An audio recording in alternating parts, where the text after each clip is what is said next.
नमस्कार दोस्तों, स्वागत है आप सभी का एक बार फिर से हमारे चैनल सत्य धर्म सनातन में। मांसाहार पुण्य है या पाप, जानिए गरुड़ पुराण क्या कहता है। दोस्तों, शुरू करने से पहले आप लोगों से गुजारिश है कि वीडियो को लाइक और चैनल को सब्सक्राइब जरूर कर ले।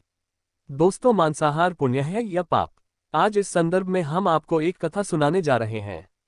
यह बात उन दिनों की है जब भगवान श्री कृष्ण अपने बालपन में थे। एक बार जब श्री कृष्ण एक पेड़ के नीचे बैठे बांसुरी बजा रहे थे, उसी तरफ एक हिरन दौड़ता चला आया और उनके पीछे जाकर छुप गया। वह हिरन बहुत ही घबराया हुआ था। भगवान श्री कृष्ण ने उसके सिर पर हाथ फेरते हुए कहा, क्या हुआ, तुम क्यों छुपा रहे हो। उसका पीछा करते हुए एक शिकारी भी वहां आ पहुंचा और बोला, यह मेरा शिकार है, इसे मुझे दे दो, इस पर मेरा अधिकार है। तब भगवान श्री कृष्ण बोले, हर जीवित जीव पर उसका खुद का अधिकार होता है, न कि किसी का। तब वह शिकारी क्रोध में बोला, यह मेरा शिकार है, इसे मैं पकाकर खाऊंगा। तब भगवान श्री कृष्ण बोले, किसी भी जीव को मारकर खाना पाप की श्रेणी में आता है। क्या तुम पाप के भागी बनना चाहते हो। मांसाहार पुण्य है या आप, क्या तुम धर्म को नहीं जानते। तब वह शिकारी बोला, मैं तुम्हारे जितना शिक्षित नहीं कि यह जानूं कि मांसाहार पुण्य है या पाप, पर मैं यह जानता हूं कि जीव को मारकर खाना, इसमें कोई हर्ज नहीं। मांसाहार से एक तो उस जीव को जीव बंधन से मुक्त कर रहा हूं, फिर क्यों मांसाहार से मना किया जाता है। मांसाहारी होने को क्यों नहीं कहा जाता, वैसे भी मैं इसको मारकर नीच योनि से मुक्ति दिलाकर पुण्य ही कमा रहा हूं। फिर इस पर पाबंदी क्यों, इसे तो प्रोत्साहित करना चाहिए। जहां तक मैंने सुना है, जीव हत्या तो शास्त्रों में भी बताया गया है, राजा लोग शिकार किया करते थे। ऐसे तमाम तर्क देते हुए श्री कृष्ण से पूछा कि फिर क्यों यह मांसाहार गलत है और पाप की श्रेणी में आता है। आप ही बताए, मांसाहार पुण्य है या पाप। भगवान श्री कृष्ण समझ गए कि इसकी बुद्धि मांस खाने के कारण तामसिक हो गई है और उसने सोचने और समझने की बुद्धि भी खो दी है। फिर भगवान श्री कृष्ण बोले, इस अंतहीन विषय पर पहले मैं कोई राय नहीं दूंगा। मेरी इस छोटी सी कथा को सुनने के बाद तुम ही उत्तर देना कि मांसाहार पुण्य है या पाप और तुम्हें मांस खाना चाहिए या नहीं। वह शिकारी सोचने लगा कि इसमें मेरा तो कोई घाटा नहीं है, इस कथा को मैं सुन ही लेता हूं, मेरा मनोरंजन भी हो जाएगा और बाद में मुझे इसका मांस भी मिल जाएगा। तो भगवान श्री कृष्ण ने अपनी कथा आरंभ की।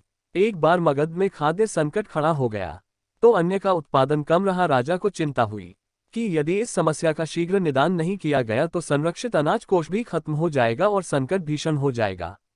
तो सम्राट ने अपनी राज्यसभा में पूछा, देश की खाद्य समस्या को सुझाने के लिए सबसे सस्ती वस्तु क्या है। मंत्रीगण सोच में पड़ गए। चावल, गेहूं, आलू इत्यादि पदार्थों को उगाने के लिए बहुत श्रम करना पड़ता है। वह तभी प्राप्त होते हैं जब प्रकृति का प्रकोप न हो। ऐसे में तो कुछ सस्ता हो ही नहीं सकता। अभी शिकार का शौक रखने वाले एक मंत्री ने सोचा कि यही उत्तम अवसर है, क्यों न अंधाधुंध शिकार के लिए राजा की अनुमति ले ली जाए। उसने सभा में कहा कि सबसे सस्ता खाद्य पदार्थ है मांस। इसके लिए धन का खर्च भी नहीं है और पौष्टिक खाना भी मिलता है। सभी सामंतों ने इस बात का समर्थन कर दिया, लेकिन मगध के प्रधानमंत्री अभी भी चुप थे। सम्राट ने पूछा, प्रधानमंत्री आप चुप क्यों हैं, आपने कोई अनुमोदन नहीं किया, आपका क्या मत है। प्रधानमंत्री ने कहा, मैं यह नहीं मानता कि यह कथन सही है कि मांस सबसे सस्ता पदार्थ है। फिर भी इस विषय पर मैं अपने विचार आपके सामने कल रखूंगा। प्रधानमंत्री उसी रात मांसाहार का प्रस्ताव रखने वाले सामंत के घर पहुंचे। सामंत ने इतनी देर रात प्रधानमंत्री को अपने घर आया देखा तो वह घबरा गया। किसी अनिष्ट की आशंका से वह काम से गया। प्रधानमंत्री ने कहा, संध्या को महाराज बीमार हो गए, उनकी हालत बहुत ही खराब है। राजवैद्य ने कहा है कि किसी शक्तिशाली देह का 2 तोला मांस मिल जाए तो राजा के प्राण बचाए जा सकते हैं। आप महाराज के सबसे विश्वास पात्र हैं, इसीलिए आपसे योग्य कौन होगा। इसके लिए आप जो भी मूल्य लेना चाहे ले सकते हैं। आप कहेंगे तो इस काम के लिए मैं आपको 1,00,000 स्वर्ण मुद्राएं भी दे सकता हूँ। एक बड़ी जागीर भी आप मांग सकते हैं। बस आप अपनी इच्छा कहें, मैं कटार से आपके हृदय को चीरकर बस 2 तोला मांस निकाल लूंगा। यह सुनकर सामंत के चेहरे का रंग फीका पड़ गया। वह सोचने लगा, जब जीवन ही नहीं रहेगा तो 1,00,000 स्वर्ण मुद्राओं से मैं क्या करूंगा और बड़ी जागीर भी किस काम आएगी। वह झटपट अंदर भागा और अपनी तिजोरी से 1,00,000 स्वर्ण मुद्राएं लेकर आया।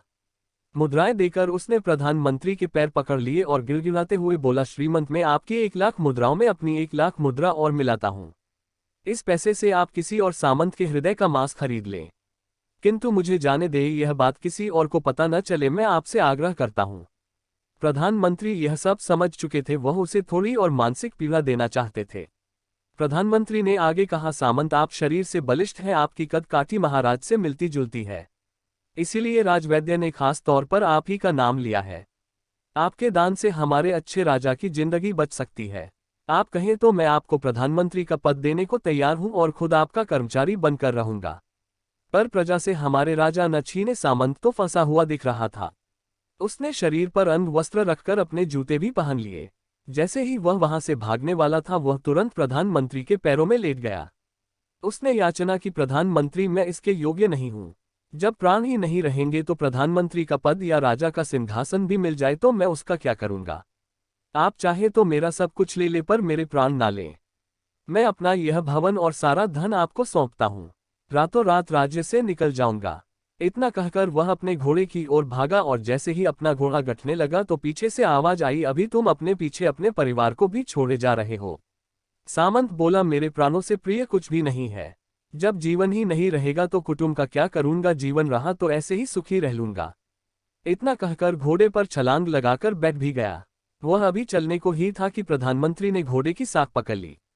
वह सामंत से बोला, भागने की जरूरत नहीं है, आप आराम से घर पर ही रहो, मैं किसी और का प्रयास करता हूं।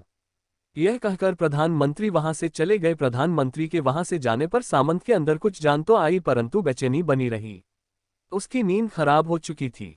मुद्राएं लेकर प्रधानमंत्री बारी बारी से सभी सामंतों के घर पहुंचे और सभी से राजा के लिए हृदय का 2 तोला मांस मांगा परंतु कोई भी राजी न हुआ। सबने अपने बचाव के लिए प्रधानमंत्री को लाख और 5 लाख मुद्राएं तक दे दी। इस प्रकार प्रधानमंत्री ने एक ही रात में करोड़ों स्वर्ण मुद्राएं जमा कर ली। फिर सुबह होने से पहले ही अपने महल में पहुंच गया। अगले ही दिन राजसभा में सभी सामंत समय से पहले ही पहुंच गए। सभी यह जानना चाहते थे कि राजा स्वस्थ है कि नहीं, लेकिन कोई भी किसी से भेद नहीं खोलता था। सबको राजवैद्य की तलाश थी, उनसे ही उन्हें कुछ सूचना मिल सकती थी। प्रधानमंत्री ने सैनिकों को आज्ञा दे रखी थी कि जब तक महाराज राजसभा में न आए किसी भी सामंत को भी महल से बाहर जाने की आज्ञा नहीं है। राजसभा में अपनी चिर परिचित गति में आए और अपने सिंहासन पर आकर बैठे। सभी सामंतों ने देखा कहीं से भी राजा उन्हें अस्वस्थ नहीं लगे, उन्हें तो कुछ हुआ ही न था। प्रधानमंत्री ने उनसे झूठ बोला। हर सामंत के मन में यही विचार चल रहा था, पर कोई भी किसी और को कुछ भी न बोल रहा था। तभी प्रधानमंत्री ने राजा के समक्ष 1 करोड़ स्वर्ण मुद्राएं रख दी। राजा ने पूछा, ये स्वर्ण मुद्राएं किसके लिए है और कहां से आए। प्रधानमंत्री ने कहा, 2 तोले मांस के लिए इतनी धनराशि जुटाई है, पर मांस न मिला। अपनी जान बचाने के लिए सामंतों ने यह मुद्राएं दी हैं। अब आप यह विचार कीजिए, मांस इतना सस्ता है। राजा को बात समझ में आ गई। उन्होंने प्रजा को अतिरिक्त परिश्रम करने का निवेदन किया और राजा के अनाज भंडार में से अनाज निकालकर श्रमिकों को दिया गया। उन्होंने पौष्टिक सब्जियों की खेती का तुरंत आदेश दिया। वह 1 करोड़ स्वर्ण मुद्राएं इसी कार्य के लिए और श्रमिकों के कल्याण के लिए खर्च की गई, जिससे साग सब्जी तेजी से होगी, जिससे प्रजा का कल्याण भी हुआ और पौष्टिकता भी मिली। कुछ समय बाद मौसम अनुकूल हुआ और खेती लहलहाने लगी। इस प्रकार राज्य से खाद्य संकट दूर हुआ। तो मित्रों, जीवन का यह मूल्य भगवान श्री कृष्ण हमें इस कथा के जरिए समझाना चाहते हैं कि हम यह न भूलें कि जिस तरह हमें अपनी जान प्यारी है उसी तरह सभी जीवों को अपनी जान प्रिय होती है। अपने दिल से जानिए पराये दिल का हाल। यदि संसार के संबंधों से मुक्त करने का तर्क सही है, यदि जीव हत्या जीव को संसार बंधन से मुक्त करने का तरीका है, तो अत्याचारी द्वारा किया गया नरसंहार भी मान्य है। वह भी यह तर्क दे सकते हैं कि वह लोग जीवन के कष्ट से आप लोगों को मुक्त कर रहे हैं। अगर उसके लिए वह जीवन बोझ होता तो कभी भी अपनी जान बचाने के लिए संघर्ष नहीं करता, आपसे भागता नहीं। जो आपके सामने असहाय हो जाता है उसे प्राण गंवाने पड़ते हैं। जिन जीवों को मारकर आप खा रहे हैं उन्हें तो प्राण बचाने का अवसर भी नहीं मिलता। बर्बरता सिर्फ वही नहीं है जहां सिर्फ मानव का रक्त बहता है। बर्बरता उसे भी कही जाती है जहां स्वार्थ के लिए किसी की हत्या कर दी जाए। हम अंत समय में जिंदगी भर के पापों के लिए जिंदगी भर सुकर्म करने की कोशिश करते हैं, परंतु हम यह भूल जाते हैं कि जब वह जीव हमारे लिए काटा गया और हमारे लिए तड़पा, उसका श्राप हमें इस जीवन में ही नहीं बल्कि अगले जीवन तक नहीं छोड़ता।